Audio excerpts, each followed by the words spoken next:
जय जगन्नाथ। श्री जगन्नाथ ज्ञान दर्शन परिषदर आध्यात्मिक चैनल रे समस्त दर्शक बंधु मानक श्रोता बंधु मानक भक्त मानक सुप्रभात समस्त को स्वागत। आसतु आज आलोचना करवा आम जो तिलक लगाती चंदन धारण करती तिलक लगाती ता विषय तार विधि आम केते लगेवा केमिति लगेवा कहीं चंदन लगेवा प्रश्न आसो ता आगु कहूँ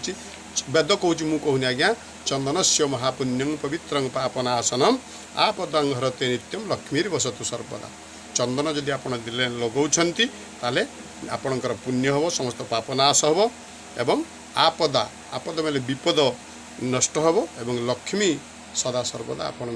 आपण को कृपा करेंगे। चंदन से महापुण्यम पवित्र पापनाशन तेबे चंदन बा तिलक आपण लगेबे स्नान कर सारी ठाकुर घरे पहुँचिकी ठाकुर घरे जाइकी माँ माने सिंदूर लगेबे भाई माने तिलक लगेबे एवं ये तिलक के केमिति लगेब वर्णभेद अनुसार तिलक अच्छी ब्राह्मण वैश्य क्षत्रिय शूद्र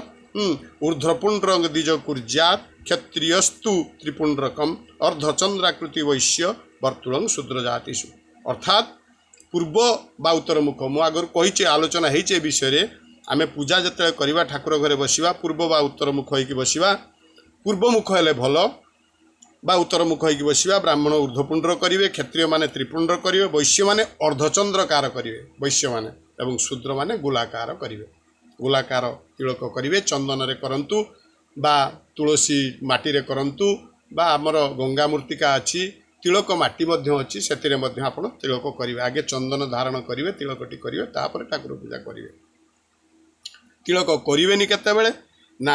अमावस्या निशा काले एवं आहारांते खाई सारिया परे आपण तिलक करिवे नाही अमावस्या दिन तिलक करिवे नाही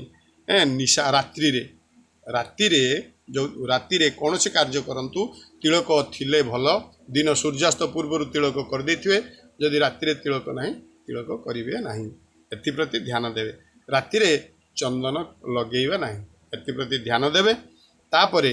आउ कौन माँ माने सिंदूर लगेबे स्नान कर सारा मुंडरे वस्त्रटी उड़णी देकरी